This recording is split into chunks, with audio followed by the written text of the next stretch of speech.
Hey YouTube, it's Jeff at Darkmoon Metals, and in today's video I'm going to show you my version of the welder's third hand. Alright YouTube, here's my project for today. This is an aftermarket oil cooler for a Harley-Davidson, and as you can see, one of the tabs is missing. Now it's not aluminum. I did do a magnetic test on it. It didn't stick, but it did throw sparks when I put this up against the belt sander. So apparently it is some kind of stainless steel. Not quite sure which variety of stainless steel, and there's no markings on this, so it doesn't tell me who the manufacturer is. But I had a piece of stainless steel that I made a new clip out of. I believe this is 304 stainless, and I've got a piece of stainless steel welding rod. Now what I'm going to show you is how I'm going to prop this up and get this ready for weld, because holding a piece this small onto this radiator could be a little bit challenging. So this is where I'm going to show you my version of the welder's third hand. Alright, the first thing I want to do is prop it up so it's sitting like this. What I'm going to use, I have a whole bunch of weights and different things that I can use to put pieces in different positions. It's just really handy. What I'm going to use for this is a nut. Now, I know what you're saying, this is kind of obsessively large, but my grandfather had these things for years. He used them as bookends in the garage. And I believe these came off of one of the first restorations of the George Washington Bridge when they went in and had to replace a couple of deck sections. I think these actually came off of that bridge. So what I'm going to do, I'll put it on an angle so when I weld I can get to it. I'll put that there, grab a piece of scrap leather, prop that like that, grab the other one,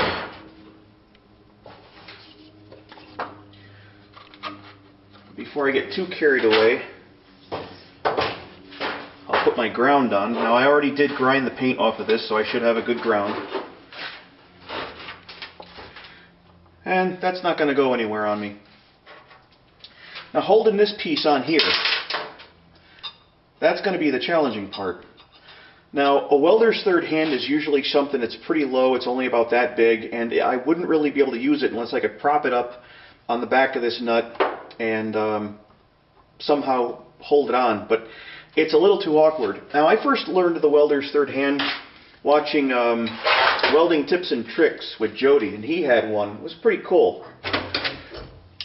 What I'm going to use is one of these telescopic magnets. It's got a pivoting head on it, and I'm going to use a drill press vise, and I'm going to make my own welder's third hand. And to me, this is a little bit more versatile than what's out there because it'll allow me to get into a wider range of positions.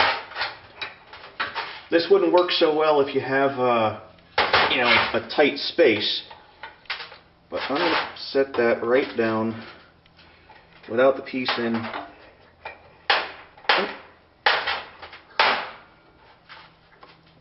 And lock that right in place.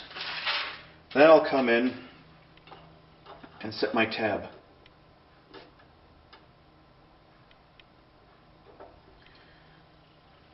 So just a hair more. And there you go. Perfect. It's good enough for me to get in and put a couple of tacks on, which is all you really want to do with this. You don't want to make complete welds right away. You want to tack one side then the other so this doesn't lift up in the heat. But that's my version of the welder's third hand. Here's another quick setup with my welder's third hand.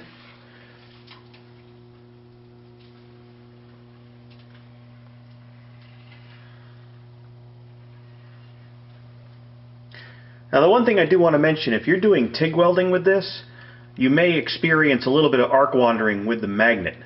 So this is actually a lot better for MIG welding. If you do need to TIG weld something in place, what I do, since it's the weight of the magnet that's holding the piece in position, sometimes I can sneak a piece of soapstone in between the magnet and the metal, and it allows this to remain non-magnetic, so when I come in there with a TIG, the arc doesn't go as crazy. And as you can see, this will hold your piece on just about any angle.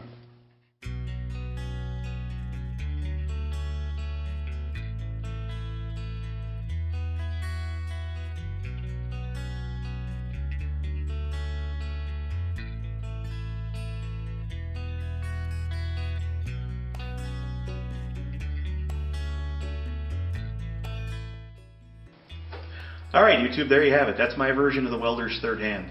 Now for the best results, you really do need to go out and buy a halfway decent magnet. I wouldn't go out to just a random dollar store and pick one of these up. This magnet can lift almost 1.5 pounds. It gets a little bit iffy after that, but usually you're wedging this up against something or just using it to balance something. So this, I've used it to balance pieces that weigh up to 5 pounds. But this is a really good telescopic magnet. I don't remember who made it. My father had it for years, and it's just one of those random things I found laying around in the toolbox. The important part is the vise. This is not a regular lightweight drill press vise you can find at your local Harbor Freight. This is a Palmgren.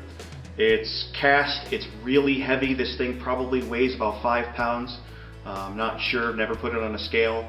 But you want to make sure that your weight on the end that you're using for your vise is going to be heavy enough where it's not going to lift off the table or things are going to fall over. So the heavier the vise is that you use, the more stable your platform is going to be.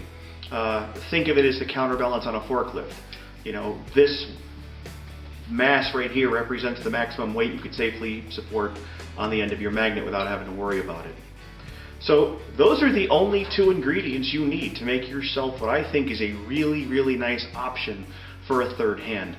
And I think I've demonstrated it's a heck of a lot more versatile than the third hand that most people know about.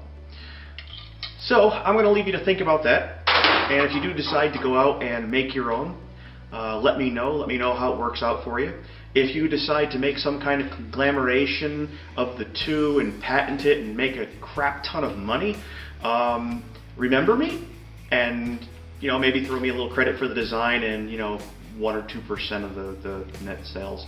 So anyway, this has been Jeff at Darkmoon Metals. Hope you guys enjoyed the video, and I'll see you again soon.